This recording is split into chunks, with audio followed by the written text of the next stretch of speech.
Welcome to the online class from Dhaka Secondary School, North Karachi campus.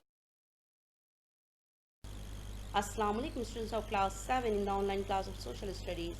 We are going to start new chapter number 14, National Unity and the Freedom Movement, and I am your teacher Miss Uzma. Topics of the day are Sayyid Jamaluddin Afghani, Muhammad Abdu, Maulana Muhammad Ali Jauhar, Allama Iqbal, and Chaudhry Rahmat.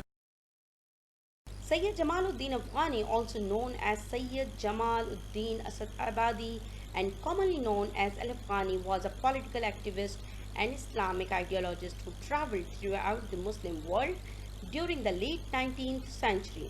He worked towards Muslim unity, modernization, and stress resistance against European colonialism. He was also an advisor to many Muslim rulers of his time, and even today his ideas are very influential.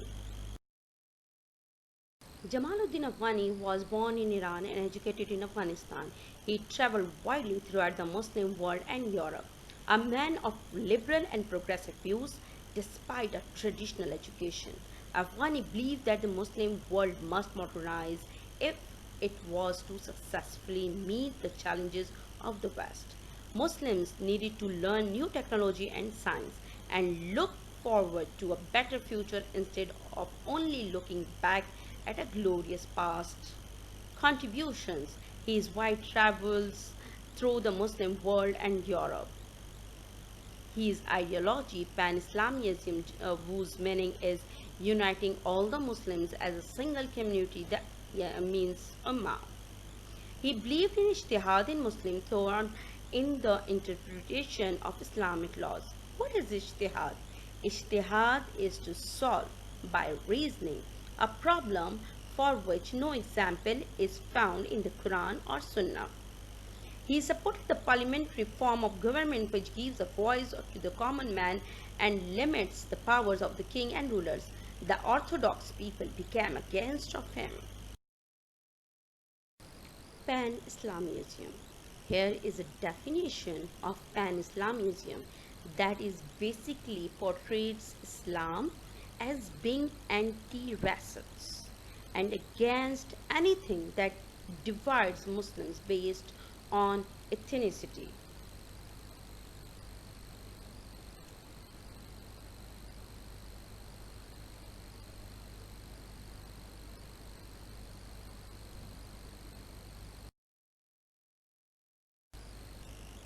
Muhammad Abdu.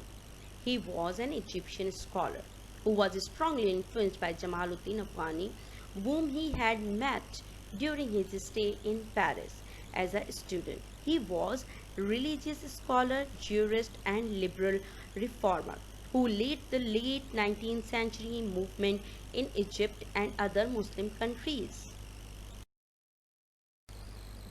Jamaluddin Afghani and Muhammad Abdu were two such leaders who inspired Muslims to rise and assert themselves. Their belief in ijtihad is an almost modern concept. Muhammad Abdu's revolutionary ideas made him a leading Muslim figure.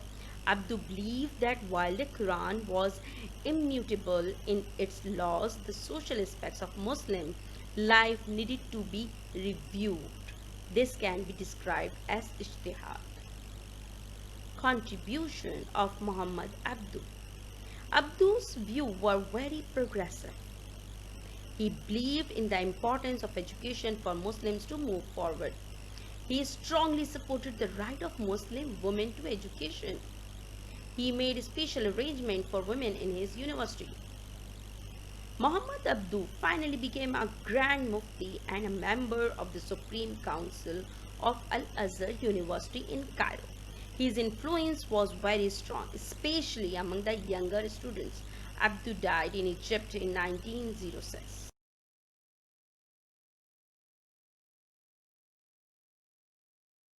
Muhammad Ali Jauhar, also known as Muhammad Ali, was among the passionate fighters of the independence who struggled against the British colonial powers. Maulana Muhammad Ali Jauhar is an eminent and legendary Muslim leader. His illustrious services that lead to the creation of an independent Muslim state.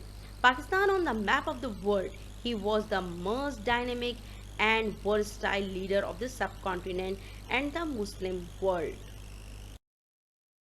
Maulana Muhammad Ali Jauhar was a writer and a courageous journalist. He started a weekly magazine called Hamdard just before World War I so as to awaken the Muslims politically. For his article published in 1915 in which he supported the Turks, he was arrested by British Army and released in 1919. He supported the Khilafat movement.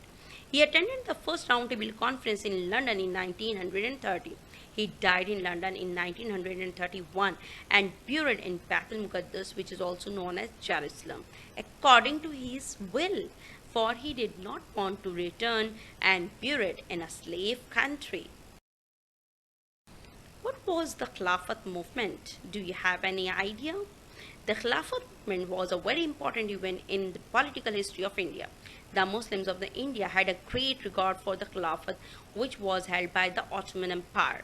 During World War I, the Ottoman Empire, meaning Turkey, joined the war in favor of Germany.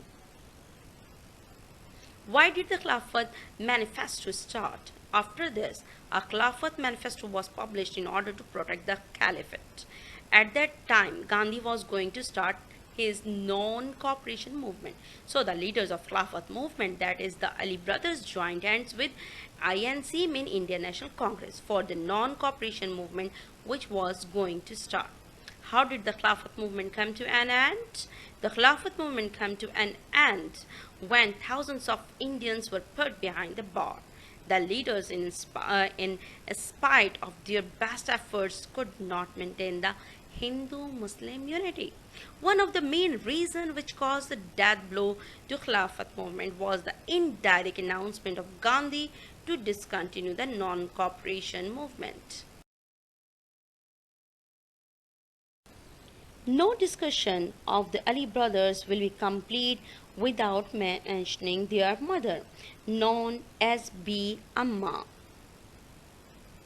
as she was not only responsible for the training of the Ali brothers but was herself active in politics. She was also a poetess. Sir Muhammad Iqbal was a Muslim poet, philosopher and politician born in Sialkot in British India, whose poetry in Urdu and Persian is considered to be among the greatest of the modern era, and whose vision of an independent state for the Muslims of British India was to inspire the creation of Pakistan. Allama Iqbal's education. He studied law and philosophy in England and then in Germany. Political contribution. He joined the Muslim League in 1927. He chaired the annual meeting Muslim League held at Allahabad in 1930. He believed in an independent state for the Muslims of the subcontinent. However, he did not live to see his dream become a reality. His relationship with Muhammad Ali Jinnah was very close one, advising him on many issues. Mr. Jinnah put Iqbal's dreams into action. World status. Iqbal was recognized as a brilliant scholar, philosopher, poet, and thinker. He believed in ijtihad too. Chaudhry Rahmat Ali. Chaudhry Rahmat Ali was a Pakistani nationalist who was one of the earliest proponents of the creation of the state of Pakistan. He is credited with creating the name of Pakistan for a separate Muslim homeland in South Asia and is generally known as the originator of the Pakistan movement. The name Pakistan was proposed by him. His idea of Pakistan was a country much larger than what emerged in 1947. Chaudhry Rahmat Ali was a strong advocate of a single federal state of Pakistan, but excluding the eastern wing. He is credited with inventing the name from the initials of Punjab, Afghanistan, and WFP, known now known as Khyber Pakhtunkhwa, Kashmir, Sindh, and Stan from Balochistan. Now, the exercise you have to do in your history copies. Understand the questions well and first try to solve them by self. Thank you so much.